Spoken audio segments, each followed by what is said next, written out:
Southeast Radio's Business Matters with Karl Fitzpatrick. Southeast Radio.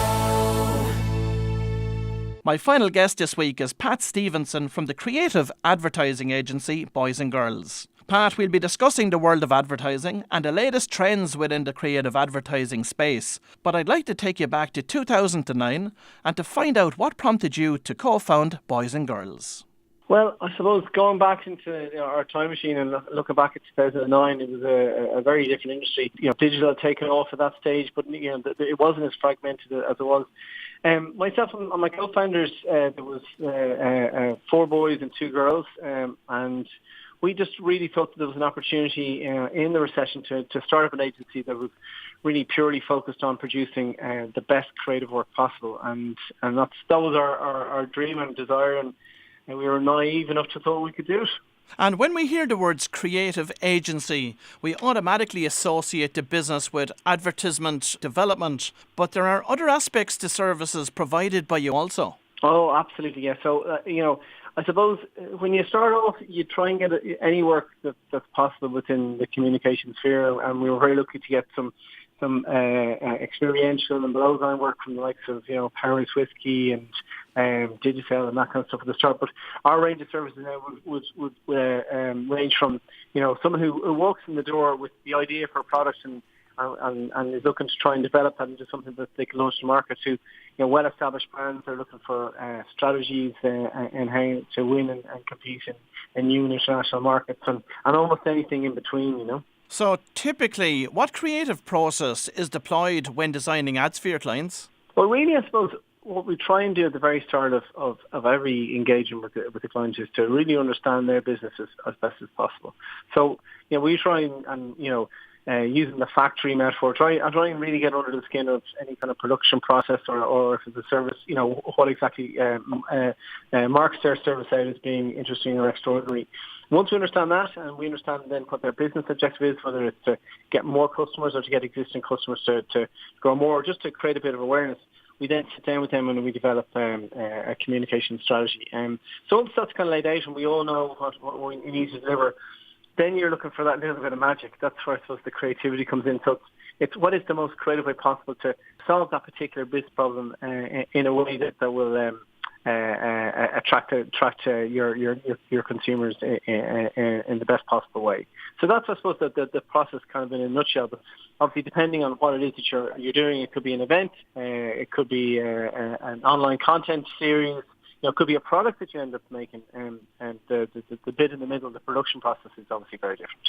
And apart from brainstorming, what else is involved in the creative process of actually coming up with that really good idea? Well, I used to work with a guy called John Fanning, who is regarded as one of the founders of strategic creative thinking in Ireland. And he used to describe the process as cabbages and kings, where you're looking for a connection between two things that have never necessarily been seen before. So trying to find that interesting kind of jumping off point, an interesting angle to look at a product or a service in a way that hasn't been seen before. So there's lots of different ways you can do that. You can do that through just trying to map out all the various different associations that your idea may have. There's the old basic overnight test. But really, whereas a lot of people think it comes down to maybe a moment of inspiration or a thunderbolt, a lot of the time actually what it is you're just trying to map out all of the various different possibilities, refine them down and see which one works best. Now, consumers today are being bombarded by ads everywhere they look. Therefore, the challenge for every creative agency must be to make their work stand out from the crowd. How does Boys and Girls achieve this? Well, it's a great question, and it's one that we're asked quite often. I suppose at the very outset, when we started the company, we were of the opinion that the more creative the work, the more effective it would be. And there's been some significant studies now in the UK and in Ireland that show that creatively awarded work is 6 times more effective from a return on investment perspective than non-creatively awarded work. So, the short answer is make your advertising as creative as possible. It gives your ad, therefore, more of a chance of being seen, recognised, noticed and remembered, the more creative it is. And, if you think back yourself, You'll probably have a favourite ad over the last couple of years, but all of the most effective and big ads, whether it's the Cadbury Gorilla, whether it's Sony Bowls, they're really simple, singular, highly creative articulations of one idea, and I think that really helps. Say one thing, say it as creatively as possible, execute it as brilliantly as possible, and you'll give your ad the best possible chance.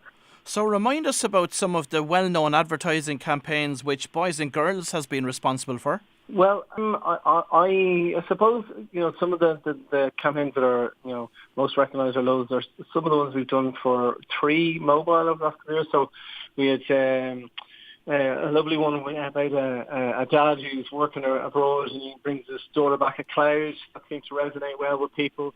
We also produced some new stuff around the Euros the last time, where we sort of articulate that passion that the fans have of doing everything from turning their cars into boats and getting over to France to just the nation going bananas. But there's a whole range of stuff. In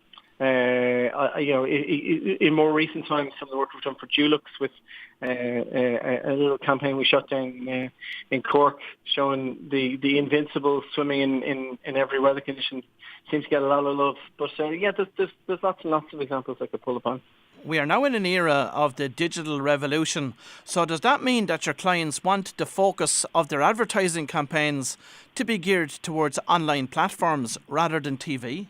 It is definitely top of their agenda. I think there's, if I look at some of the campaigns that we're working at the moment, very many of them don't have any TV on the plan. Especially when they're targeting millennials. So, platforms such as YouTube, Facebook, various different social medias seem to be getting increasing amounts of budget. I think one note of caution would be that, that people seem to make the claim that TV advertising is dead.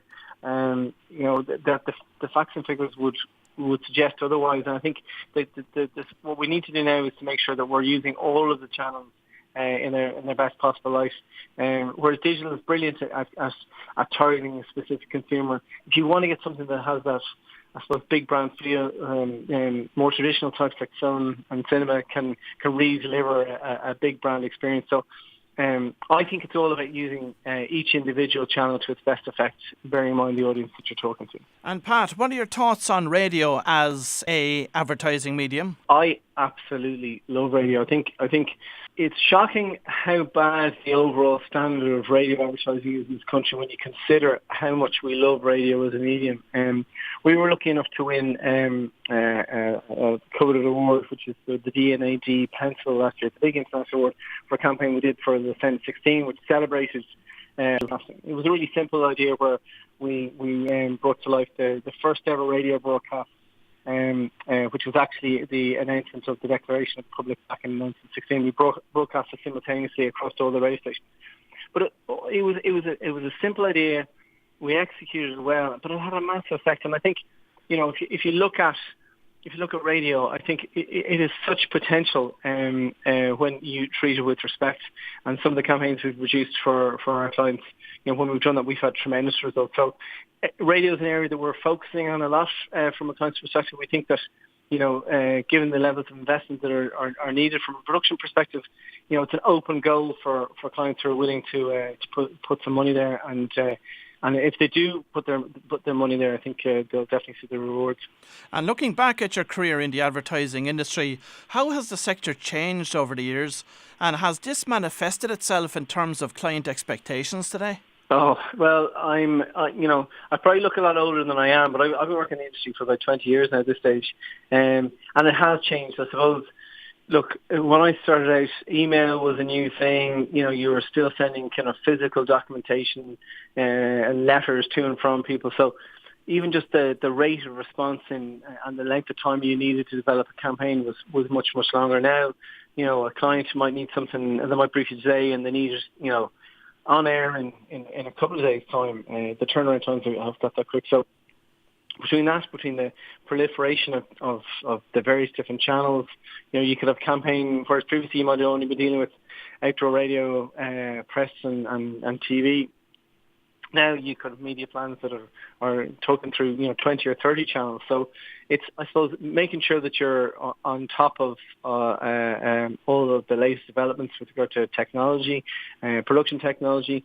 But at the same time, I think the fundamentals haven't changed, which are, understand your client's business, understand what their business objectives are, understand the consumer, and try and create that bit of magic that will cut through the morass and land with them. And if you've done that, I think no matter what the medium, you'll have succeeded.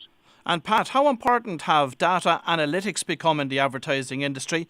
And perhaps you can provide us with an insight into how this plethora of information can be used when creating a campaign. Well, I suppose the big data is one of those phrases that's certainly become used very frequently over the last couple of years.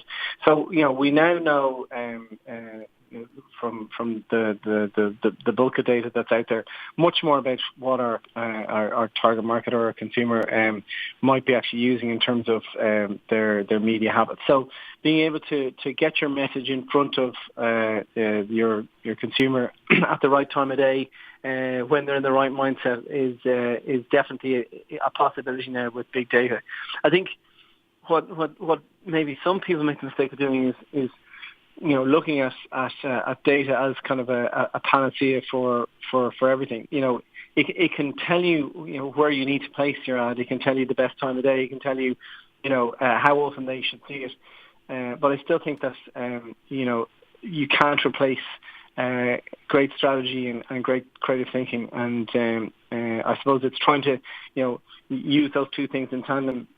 A great example, I think, from an international perspective, is the Spotify campaign, which your listeners may have come across, where they articulated the more interesting listening habits to people and use that in a really creative way. So that is one example of a campaign that managed to use big data very creatively. But I think for most campaigns, it's really just about making sure that your money is being spent effectively, and how and where and when your consumer will be listening to it or viewing it.